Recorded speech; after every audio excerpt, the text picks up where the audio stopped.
철학이란 무엇인가? 당신은 철학이 있어. 철학을 갖춰야 돼. 저 사람은 철학자야. 어떻게 저렇게 철학이 있지? 라고 하는 이야기를 종종 듣습니다. 여러분, 도대체 철학이 무엇일까요? 누구나 철학이라고 하는 이야기를 하고 있지만 정작 철학이 무엇이냐라고 한다면 머리를 극적극적입니다. 철학은 형이상학적인 학문이기 때문에 도저히 우리들은, 평범한 사람들은 범접할 수 없는 숭고한 학문이다라고 생각하는 경우가 많습니다. 그래서 많은 사람들은 철학은 철학자의 전유물 아닌가, 아무나 도전하는 것이 아니다. 그래서 요즘 보면 김용석 교수라든지 또 서강대학교 최진석 교수라든지 많은 철학자들이 요즘 방송을 하고 있습니다. 그런데 놀랍게도 우리가 생각한 철학처럼 그렇게 어렵지 않더라고요. 우리 주변에 누구든지 철학자가 존재하고 있는 것처럼 보일 정도로 쉽고 재밌더라고요. 그래서 저는 이렇게 생각해 봤습니다. 철학은 철학자의 전유물이 아니라 생활인의 철학이다 라고 하는 것입니다. 여러분과 저 생활 속에 살고 있는 일반 생활인이잖아요. 우리들도 철학을 할 수 있다라고 하는 거죠. 과거에 김진섭이라고 하는 수필가가 있었습니다. 매화찬이라고 하는 작품으로 유명했고, 또 그분의 문체상의 특징은 만연체죠.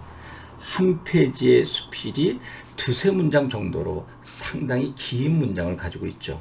보통 사람들이 그렇게 긴 문장을 가지고 있으면 주술 관계가 호응이 되지 않아서 문장이 막 꼬이게 되는데, 김진섭이라고 하는 작가는 아무리 긴 문장이어도 일목요연하게 논리를 정연시킨 아주 훌륭한 수필가였는데, 그분이 바로 생활인의 철학이라고 하는 수필을 만들었습니다. 그렇다면 생활인, 일반인들도 철학을 할 수 있다라고 하면 도대체 어떻게 철학을 해야 할 것인가 라고 하는 거죠. 그래서 이렇게 생각해 봤습니다. 철학하는 방법론은 여러 가지가 있을 수 있겠죠.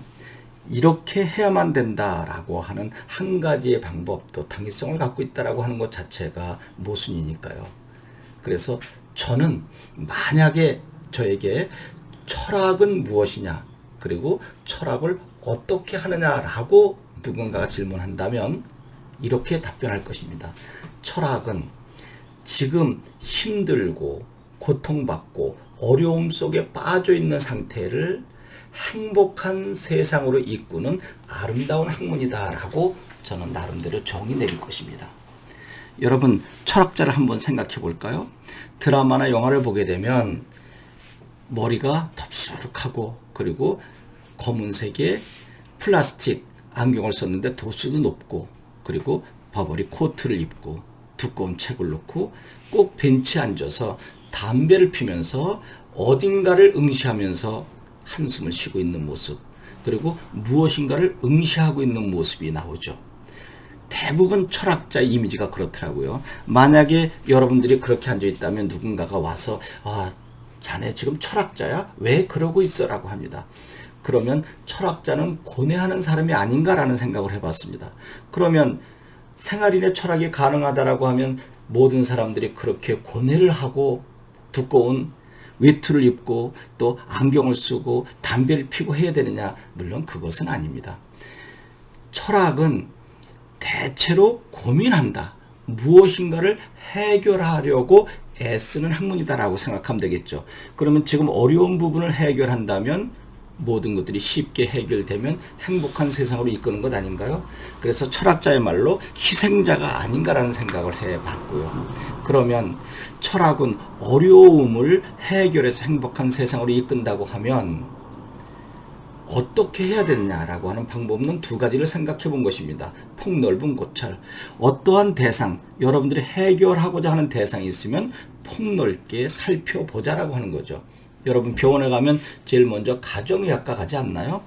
충분히 의사와 환자인 여러분들과 대화를 나눕니다. 그리고 문진표를 작성하고 살펴본 후에 가정의학과 의사 선생님께서 당신은 어디가 아프니까 어디로 가십시오 등등, 그리고 보내지는 것이 바로 영상의학과입니다. 엑스레이를 촬영하게 되죠.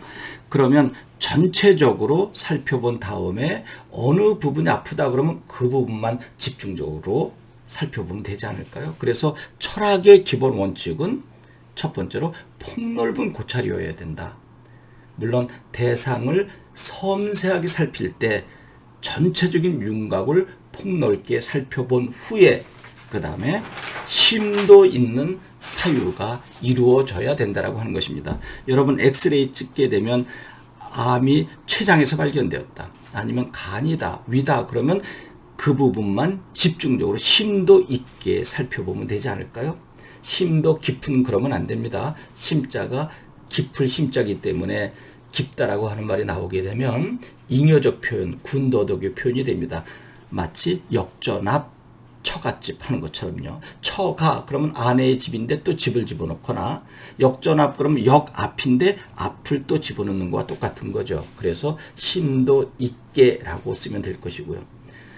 제가 나름대로 여러분들과 함께 생각해 보는 것입니다. 어떻게 하면 철학할 수 있을까? 우리 생활인일지라도 해결해야 할 대상이 있으면 먼저 폭넓게 전체적인 윤곽을 생각해 보고, 그리고 이거다라고 하는 심중이 가는 부분이 있으면 그것만 집중적으로 살펴보게 되면 해결되지 않을까 하는 생각을 해본 것입니다. 철학자의 전유물이 아니라 생활인의 철학이다. 그러면 어떻게 했으면 좋겠는가? 폭넓은 고찰과 심도 있는 사유를 한다면 우리도 얼마든지 형이상학적이라고 할 수 있는 철학을 할 수 있는 것이죠. 매우 즐겁게 행복하게. 여러분 고맙습니다.